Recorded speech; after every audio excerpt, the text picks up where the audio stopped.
Shalom, shalom. This is now part 4 of what? We have to drink the blood of a man and eat of his flesh is the title. I'm just paraphrasing. I haven't decided exactly how I'm going to word it.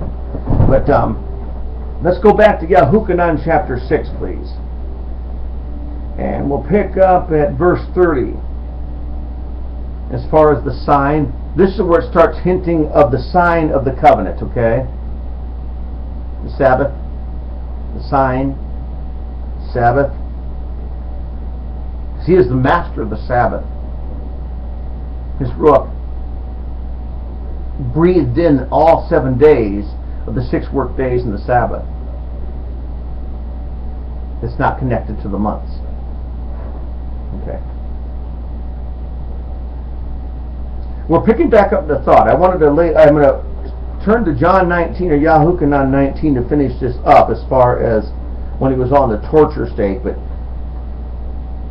pick up, going back to the multitudes who ate of the physical bread. We'll start at 6:26. And Yahusha answered them and said, Truly, truly, I will say to you, you seek me, as I covered this earlier, not because you saw the signs, but because you ate of the loaves and were satisfied. Notice, fleshly appeasement. Do not labor for the food that is perishing, but for the food that remains to everlasting life. For the Son of Adam shall give you, for the Father, Yahuwah Elohim, has set his seal upon him. So they said, well, what should we do to do the works of Elohim Yahuwah?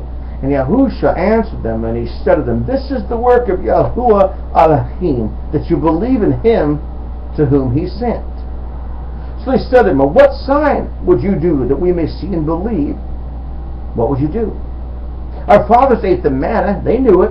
Our fathers ate the manna in the wilderness, as it has been written. He gave them bread out of heaven. Therefore Yahusha said to them, Truly, truly, I will say to you, Moshe did not give you the bread out of the heaven, but my Father gives you the true bread from heaven, but a blueprint or a type of the manna in the wilderness. Connect them always. But that was a prototype or a pre-type of Yahusha's bread, that only can be giving life if you keep a continual 7-day cycle week. There's no skip days. That's all been invented. There's not even a hint of it in Scripture, and yet they teach it like it's Torah. Remember, don't bite on it. You will fall flat on your face. It'll take a while, but you'll find out. For bread of Elohim is he who comes down out of heaven and gives life to the world. So they said to him, Oh, Master, Adonai, he give us this bread. And the Master Yahusha said to them, I am the bread of life. He who comes to me will never get hungry at all. He who believes in me will not get thirsty at all. He is the bread from heaven. He is the Word who became flesh, and we eat that flesh in the context of his bread. And I love it. It's a daily offering. Because to eat his bread, it's a 7-day cycle. It starts up a 7-day cycle. So the moon Sabbath was like the skip relationship with Yahuwah, with their skip days. Sure, they count it in the months, but the manna's not there. They've invoked their own curses. But I say to you that you have seen me, and yet you still do not believe. Just for the sake of time, I'm going to stop there. Turn to Yahuchanan 19:33. This is a good sealer. It's a good picture. 19:33 of John. Okay, 19:33. Right when he's about ready to, after he died. 19:33. 19:33. Therefore the soldiers came and broke the legs of the first two. This is verse 32.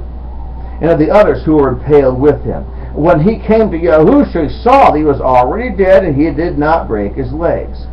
Again, these verses were reversed. Yahusha could not have died on his own. He was killed by the sword. Okay?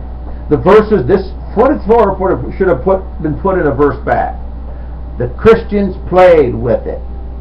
If he died on his own, he was an unclean sacrifice. He would have made everyone unclean. He had to be murdered. The spear murdered him. One of the soldiers pierced his side with the spear. Instantly, blood and water. If you drink of my blood and water. There you go. This capitulates everything. The water pots, the water of washing and renewal, that was turned into wine, that we drink our grape juice, the water and the blood. Now there's multiple meanings. We have some great Torah teachers that teach multiple meanings. I'm teaching the Passover elements to take the voodoo out of it, like what, we have to cannibalize a man and drink of his blood? Out flows water and blood. You have to drink my blood, and that points right back to the water of regeneration that turned into wine. So we drink as wine at Passover. You see? It's sort of a hinting process. Now, we have a little bit of time, so let's go into the book of Revelation and see our ministry involved with this. Most people miss this. Revelation 14:14, please. Revelation 14:14. And I looked, and I saw a white cloud. And sitting on that cloud was one like the son of Adam, having on his head a golden crown, listen, and in his hand a sharp sickle. Now there's two different types of grapes being offered up.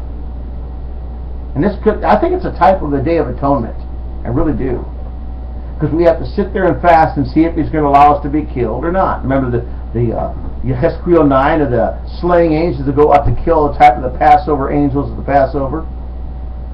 Okay, another Malach, he came out of the dwelling place, crying with a loud voice to the one seated upon the cloud.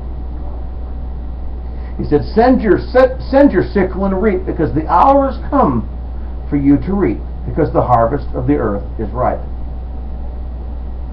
And there's an analogy of, I know it's a grapevine, but you could even understand the wheat and the chaff type thing, the goats and the... In other words, every year at the harvest, Yahushua says, I will harvest out, because we just had our Sukkot. And so many of the brethren, even though they're trying to stay with us, by their false doctrines, they've been weeded out. We know they're not of Yahushua. They have gone so far off course, they've been weeded out. They are the chaff. The wheat, after it gets the grain in it, it bows. The chaff still looks like wheat, but it stays erect. One bows to Yahushua, the other one doesn't. So he learns who is the chaff and the wheat. Now the one sitting upon the cloud, he thrust his sickle to the earth, and the earth was harvested. Now that's the bad. If you look it up in the Greek, the grapes of that grape, they were rotted grapes. Now another Malach, now listen, he came out from the dwelling place, which is in the heaven, and he too held a sharp sickle. And another messenger came up from the slaughter place, having authority over fire. And he cried with a loud cry to him, having the sharp sickle, saying, send your sharp sickle and gather the clusters of the vine of the earth, because their grapes are ripe. So that messenger thrust his sickle into the earth and gathered the vine of the earth and threw it into the great winepress of the wrath of Elohim. And remember, wrath is passion in the Greek. The translators play with it. It's passion. The winepress is trodden without the city. We who die to ourselves as sin offerings, not that we do it. Remember how Yahushua said that a sin offering has to be burnt outside the city to have any value, okay? We are the product of Yahushua's work, and we die outside the city, and we are those grapes that get crushed into life-giving. Blood is the life that sprinkles all mankind. You have to go back to the symbolism of the sprinkling of pouring the blood out the altar, touching the horns of the altar, sprinkling it upon the priest, upon the right hands, the right ears. We're spattering the life of Yahushua to others. It's not us. We're nothing. We can do nothing. But we're vessels for him. That's sort of what this symbolizes. Again, do a study in the Greek as far as the two different types, the rotted, over-ripened grapes that were in the stenchy mode, and the perfectly robust grapes. There's two grapes being mentioned here. There's two harvests that go on simultaneously, okay? He comes out of the altar at a certain time of year during a certain feast.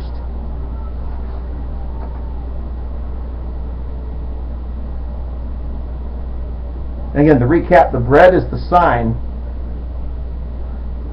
Remember they asked, what sign will you give us as far as this bread?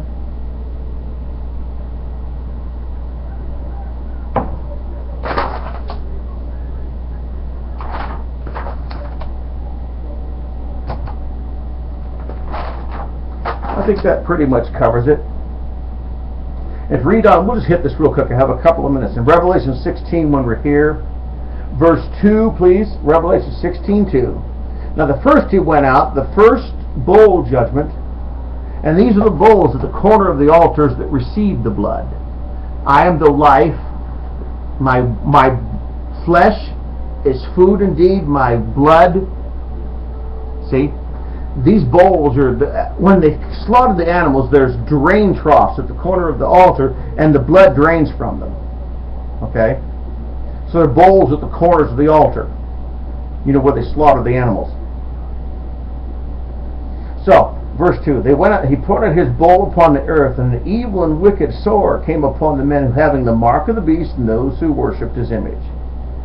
Now the second messenger poured out his bowl, verse 3, upon the sea, and it became blood. Sea is nations, tongues, peoples, languages. And when the bowl was poured out on nations, tongues, peoples, and languages, they became blood. As one dead, Yahusha. As us. As we're doing his work. It's an evangelism. It's a overtaking the world. Again, there's a literal too, but I'm teaching the sod on this one, okay? And every living creature in the sea died. You see? In other words, they died to self. It's a symbolism of the death. The Father rejoices when his servants die. Not physically, but they die to themselves. They finally put down the old man. And here's the verse 4. We'll finish up with this. Now the third messenger poured out his bowl upon the rivers of 16, verse 4 of Revelation. On the rivers and the fountains of water, and they all became blood. Now the rivers and the fountains of water, out of your womb will flow living waters. You see? Out of the rivers and the fountain of water will turn all to blood. Water and blood together, of Yahuchanan chapter 19. Just think, well, I'm just going to leave it open-ended for you. We can go on and fill in some more details. But I wanted to take the mysticism or the voodoo out of drinking of his blood and eating of his flesh. It's pretty simple to understand if you follow this one rule. Be like the Bereans and search the Scriptures. Scripture will always interpret Scripture, but he says we have to be as lambs. I'll finish with this. And lambs have 4-chambered stomachs that chew the cud. The parties, I'm just using Jewish, I don't do the parties, Jewish nonsense, nothing. But the parties, the padash, the literal, the symbolic, the mystery, the parables, and then the hinting and the alluding to passages. You see, you have to apply all 4 levels to reason out through Scriptures. Because I see so many brothers, they only read them literally, only read it like they're studying a book, and they miss the entire point of the kingdom.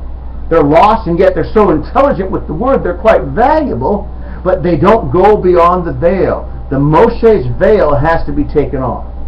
So I'll finish with that.